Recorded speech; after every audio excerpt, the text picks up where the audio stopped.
En un duro revés para el exministro de Hacienda Nicolás Grau, la Cámara de Diputados aprobó por estrecha mayoría la acusación constitucional en su contra y envió el libelo al Senado, donde se definirá si queda o no inhabilitado para ejercer cargos públicos durante 5 años. Camilo, o sea, esto ya fue aprobado por 77 votos a favor, 68 en contra y una abstención.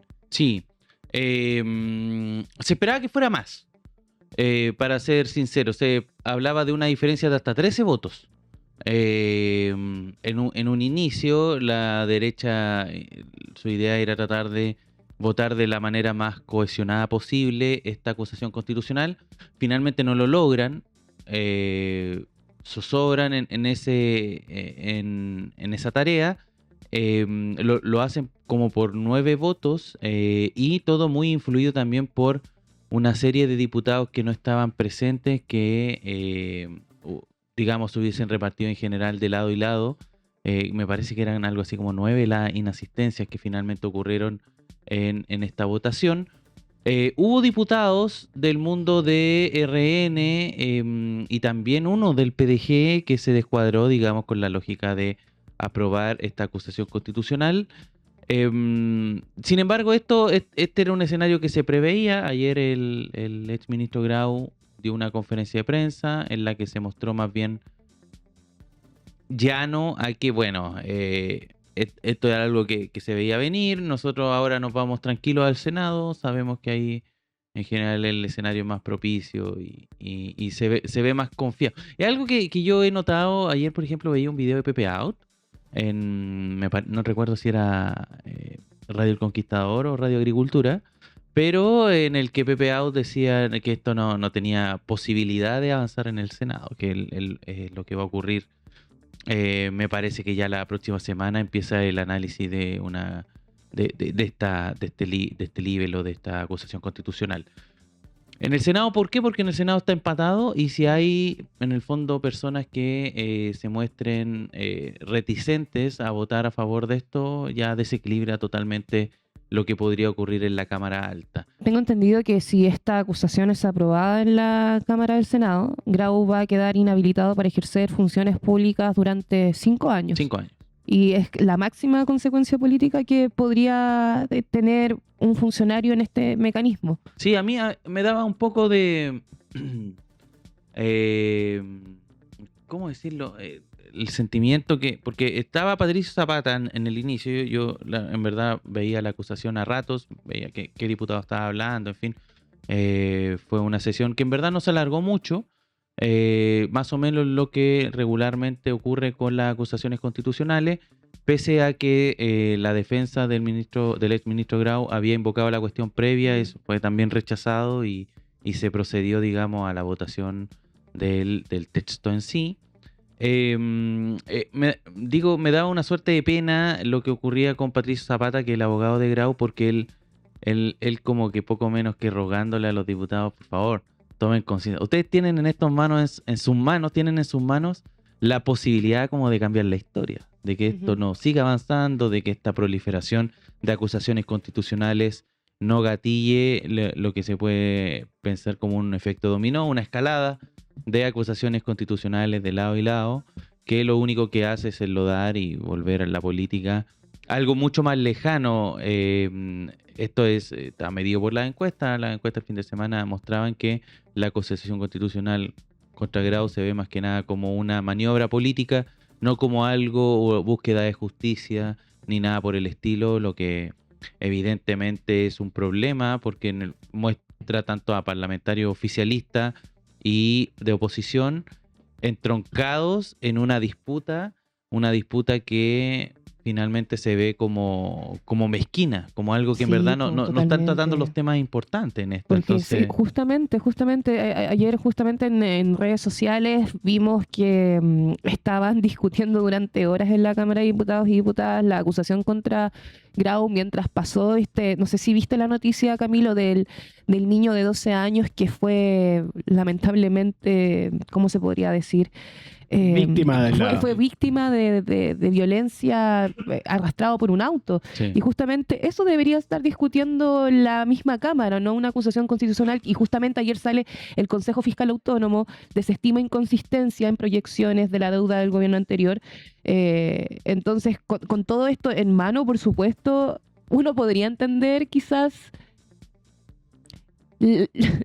el tono que tomó el abogado de Nicolás Grau. Sí, hay como tratando de... Lo que pasa es que uno que conoce a Patricia Zapata, uno lo ha visto en general, él estuvo también involucrado en los procesos constitucionales, un abogado constitucional muy reputado, fue candidato, no salió electo, pero siempre estuvo, digamos, en el análisis y la lectura de lo que estaba ocurriendo en ese proceso.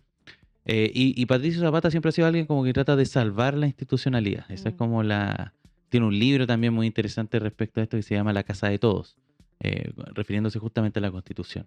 Entonces, cuando la Casa de Todos deja de ser la Casa de Todos y empieza a ser la Casa de algunos, dice él, en general pueden gatillarse conflictos de magnitudes que no pueden ser controladas. Por eso en algún momento también él habló de la bomba atómica de la acusación constitucional, porque en el fondo una vez que se lanza ya no hay vuelta atrás.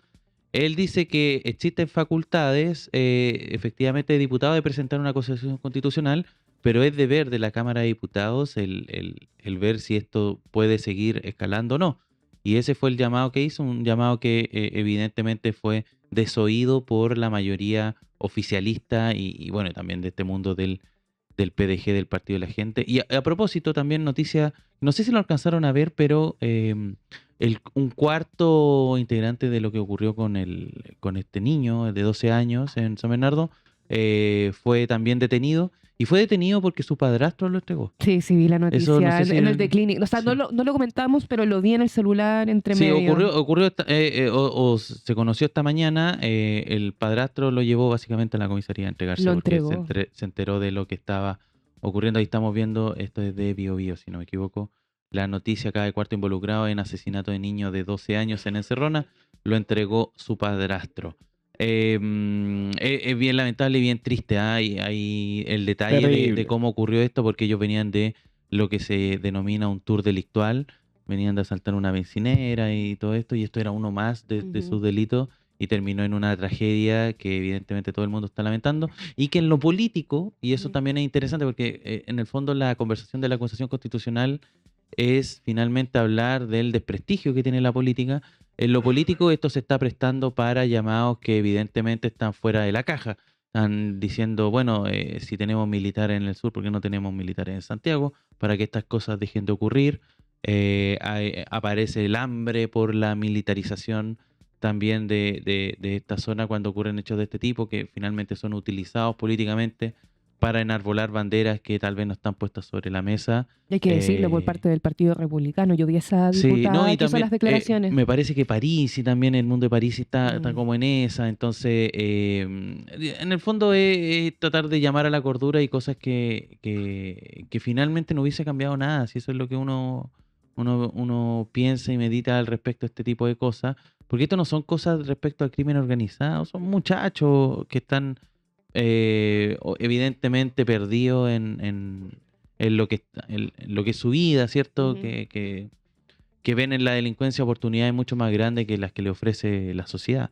Entonces se vuelven, tal como dice el término, antisociales, y ocurren hechos de esta magnitud que evidentemente impactan, a la gente le producen mucho enojo este tipo de cosas. O sea, está pidiendo hoy día en redes sociales, claro, pero en redes sociales están pidiendo como pena de muerte, sí. o cuestiones similares. Ojo por ojo también. Bueno, el llamado del mundo de París a sacar militares. Y eso se aprovechan de esa como ira, ese enojo que empieza a ocurrir.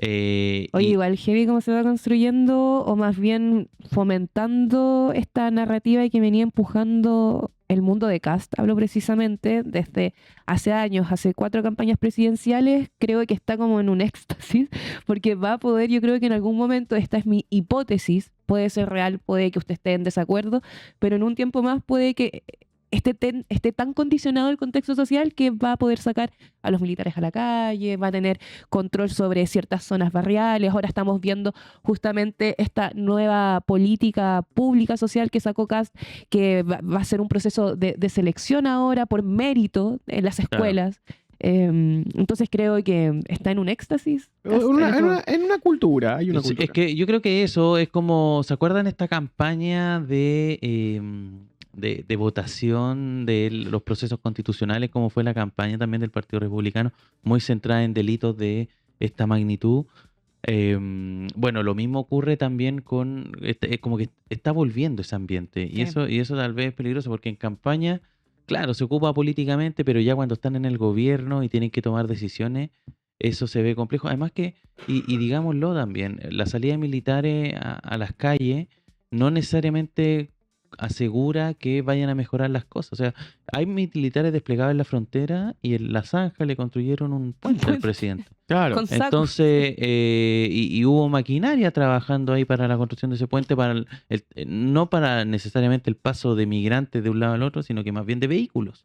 Entonces, bien complejo, y de vehículos que se especula, son estos que hay de contrabando entre Chile y Bolivia, que es uno de los delitos que evidentemente la Fiscalía tiene en la mira, pero que la presencia de militares no te resuelve el problema general, el problema global. Entonces, hay que pensar en otras medidas.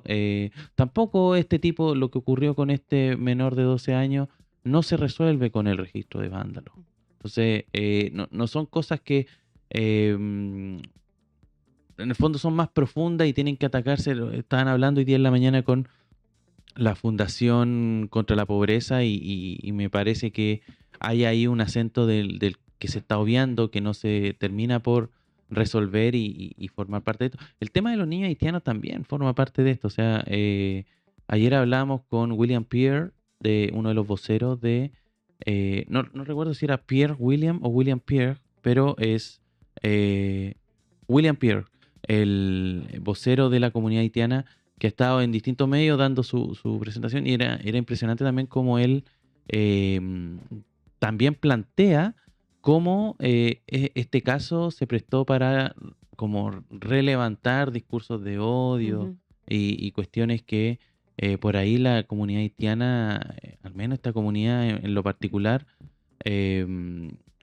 ya los daba comillas por superados. Entonces, eso es bien problemático, es bien complejo. Ahí estamos viendo la entrevista que tuvo ayer la Josefa en turno PM con William Pierre, uno de los voceros de esta comunidad haitiana. Y también lo que tú comentabas, Nico, que yo creo que es importante el tema de cómo también los comunicadores se suben a esta ola y tratan Porque de los hace más sortearla. popular. Sí, A ver, yo que vengo de la época en donde nadie opinaba y uno decía algo y llamaba la atención, creo que ahora lo transgresor es apegarse a los hechos. Y eso es nuevo. Porque evidentemente hubo un momento donde decir un punto de vista era algo original y alabado y recepcionado. Hoy creo que hay tanto ruido que hay que pasar a otra dinámica. Una que permita entender a la gente y que nos haga comprender las complejidades de este escenario. Porque si no, terminamos siendo unos niños de 7 años peleando en un patio. Y ahí no... Y ya pasó, de y hecho, te- con la niña contra los 60 alumnos en la y sala. termina siendo O sea, en el patio. claro, una pelea de niños con niños. Entonces yo creo que saliendo de eso, como de lo simbólico, Ujú. es importante tomar responsabilidad de lo que se dice. Ayer me dio un poco de frustración también, porque yo me metí a ver los últimos programas de Radio Infinita pensando que Juan Manuel Astorga había hecho algún tipo de corrección. Rectificación. Y a lo mejor me lo disculpa. perdí porque vi en general todos los principios de los programas, las iniciales, cuando él tiende a dar opiniones de temas de contingencia, Sí. en fin. A ver si al menos una revisión. No, tampoco le estaba pidiendo que pida disculpas públicas Pero ni sea nada una por el estilo. Que rectificación. a lo mejor sí. A O lo diga, mejor o diga, en ese momento, porque ojo, él dice en ese momento, a mí me huele. Bueno, parece que no que estaba en no lo fue. correcto. Entonces, ayer fue la noticia, se encontraron los 64 niños haitianos.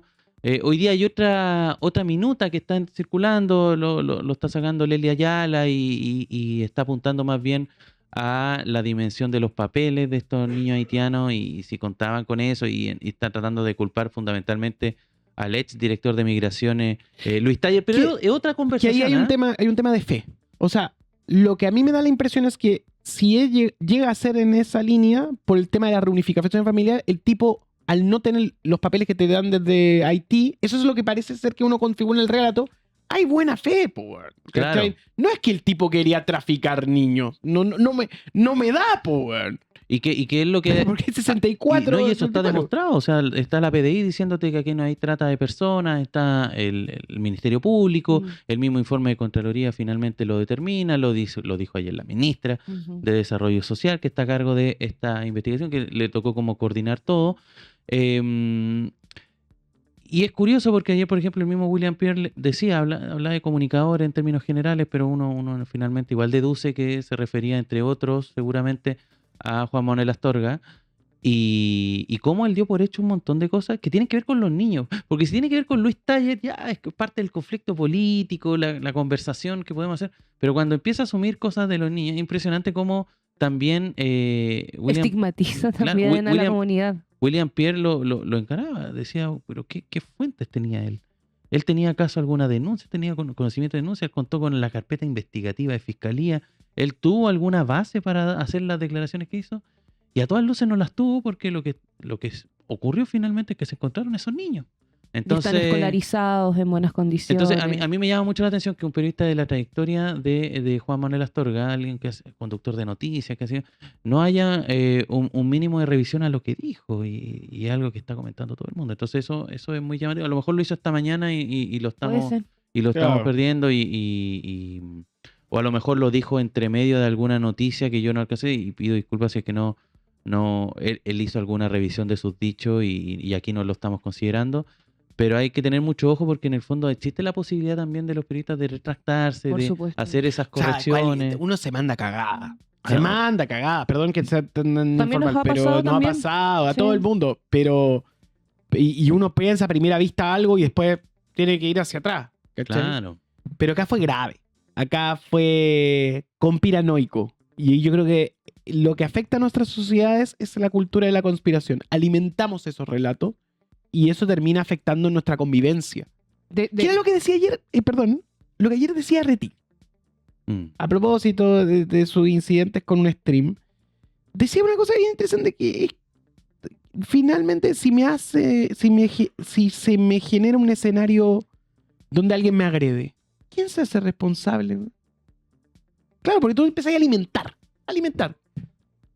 Entonces, en esa dinámica, si alguien empieza a sospechar de lo haitiano y ve a un haitiano con niño y le ejecuta un acto, ¿quién se hace responsable de eso? Lo que contaba ayer Jara, Mm. acá también. O sea, vamos generando esos escenarios porque hay gente que tiene problemas cognitivos, ¿cachai? Es real. Y que consume esta herramienta en internet y que va generándose espacio en su cabeza donde trata de buscar respuestas que no son simples. Y ahí está lo peligroso hoy en día. Camilo. Ahora, no tiene mucho que ver, porque estaba leyendo un poco el chat, tampoco tiene tanto que ver con el título, ¿ah? Porque muchos le están sacando en cara a Astorga de que no es periodista y todo Yo eso. no soy. Pero es que es mucho, porque en general el periodismo es algo que se Estoy basa en mi mucho, tesis. mucho en el oficio. Mochati tampoco es periodista, y así podemos empezar a enumerar, y no tiene mucho sentido porque tampoco el título de periodista te asegura nada. O sea, hay personas con título que igual cometen este tipo de errores o este tipo de imprecisiones, si se quiere, al aire O no, al y aire eso- también. De esto sucede mucho en redes sociales. Hace poco estaba escuchando en la mañana sobre un estudio que la gente ya dejó de informarse a través de medios de comunicación. Lo están comenzando a hacer desde TikToks, Sí. redes sociales. O sea, ya se acabó, por ejemplo, el periodismo confiable donde tú, por supuesto, nosotros el gremio, el nicho, suele más bien acercarse a diversos medios como CNN, los tiene, pero la gente común no lo está haciendo. Se está informando a través de TikTok, por lo que dijo un influencer, por lo que habrá levantado una granja de bots, también pasa eso. Y oye, ¿sabes qué? Quería aprovechar de comentar muy pequeñamente una noticia porque, claro, estábamos hablando también del registro de vándalos e incivilidades y justamente que la UDI, ayer creo que lo comentábamos, quería agregar nuevas conductas al registro, alterar tubos de escape, arrojar basura desde vehículos, usar la berma, etcétera.